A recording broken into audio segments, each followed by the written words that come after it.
নমস্কার সকলকে, আমি দীপান্বিতা কুকিং কেবিনের আরও একটি ভিডিওতে আপনাদের সকলকে জানাই অনেক অনেক স্বাগত। তো আজকে আমি নিয়ে এসেছি ভিন্ন স্বাদের এক special recipe, Marathi style fish fry. হ্যাঁ, আজ বানাবো পশ্চিম ভারতের একদম খাসা ঝাল আর মশলাদার ফিশ ফ্রাই, যা কিন্তু একবার খেলে কিন্তু আর ভুলতেই পারবেন না। একদম সহজ উপকরণ আর অল্প সময় তৈরি করতে পারবেন এই দুর্দান্ত পদ। তাহলে চলুন আর দেরি না করে ভিডিওটি শুরু করা যাক।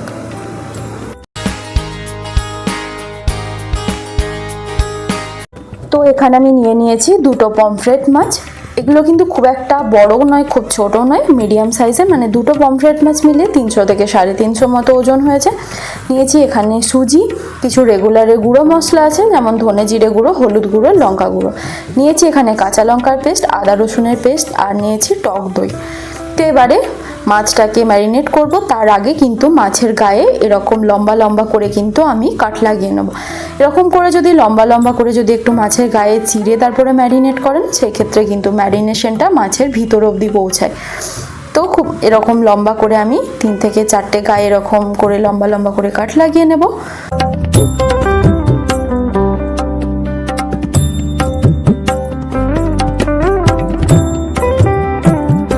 এবার আমরা মাছটাকে ম্যারিনেট করব। তার আগে যে এক্সেস জলটা আছে সেটা কিন্তু আমরা একটা টিস্যু পেপার দিয়ে মুছে নেব।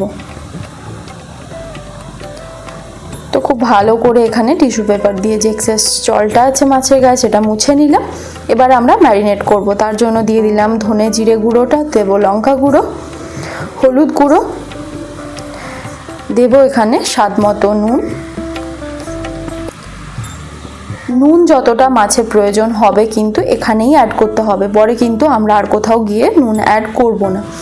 দিয়ে দিলাম এখানে আদা রসুনের পেস্ট, আর দেব কাঁচা লঙ্কার পেস্ট, দেব এখানে 2 চামচ টক দই, আর একটা হাফ লেবুর রস আমরা এখানে দিয়ে দেব। তো খুব ভালো করে আমরা এখানে ম্যারিনেটটা করে নেব। তো খেয়াল রাখবেন যখন মশলাগুলো বাটবেন তখন যেন জলের ব্যবহার একদমই কিন্তু করা যাবে না, কারণ যদি এটা খুব পাতলা ম্যারিনেশনের মশলাটা হয় তাহলে কিন্তু মাছের গায়ে লেগে থাকবে না। তো সেই ক্ষেত্রে আপনারা যদি দেখেন যে ম্যারিনেশনের মশলাটা খুব পাতলা হয়ে গেছে, সেই ক্ষেত্রে আপনারা 1 থেকে 2 চামচ বেসনকে একটু শুকনো খোলায় নাড়াচাড়া করে যখন দেখবেন একটা হালকা একটা অ্যারোমা আসছে, তখন সেই বেসনটা কিন্তু এই ম্যারিনেশনে ইউজ করবেন। তো এবার মাছটাকে আধা ঘন্টা ম্যারিনেট করে রেখে আমরা কিন্তু এখানে সুজি দিয়ে কোট করে নেব। হ্যাঁ, মহারাষ্ট্রিয়ান স্টাইল বা গোয়ান স্টাইল, যেটা গোয়াতে বা মহারাষ্ট্রের বিচে বা নর্মালিও এখানে মানুষেরা ফিশ ফ্রাই খায়, সেটা কিন্তু এইরকমই সুজির কোট করে কিন্তু তারা খায়। আমরা যেমন নর্মালি ব্রেড ক্রামসে কোট করি বা বেসনে ডিপ করি, এরা কিন্তু সুজিতে বা সিমুয়ের মধ্যে কিন্তু এরা কোট করে। তো আমি নেক্সট টাইম সিমুই দিয়েও কোট করে আপনাদেরকে ভিডিও দেখাবো। তো এখন খুব ভালো করে দুটো মাঝেরই 2 পিঠ খুব ভালো করে সুজি দিয়ে কোট করে আধ ঘন্টা কিন্তু ফ্রিজে সেট হতে রেখে দেবেন। তারপরে কিন্তু ফ্রাই করব আমরা। তো এখানে দেখতে পাচ্ছেন দুটো মাছকেই কিন্তু আমি খুব ভালো 2 পিঠ সুজি দিয়ে ভালো করে কোট করে নিয়েছি। এখন আধ ঘন্টা আমরা ফ্রিজে রেখে দেব। তো আধ ঘন্টা পরে আমরা ফিরে এসেছি। গ্যাসে আমরা একটা প্যান বসিয়ে নেব।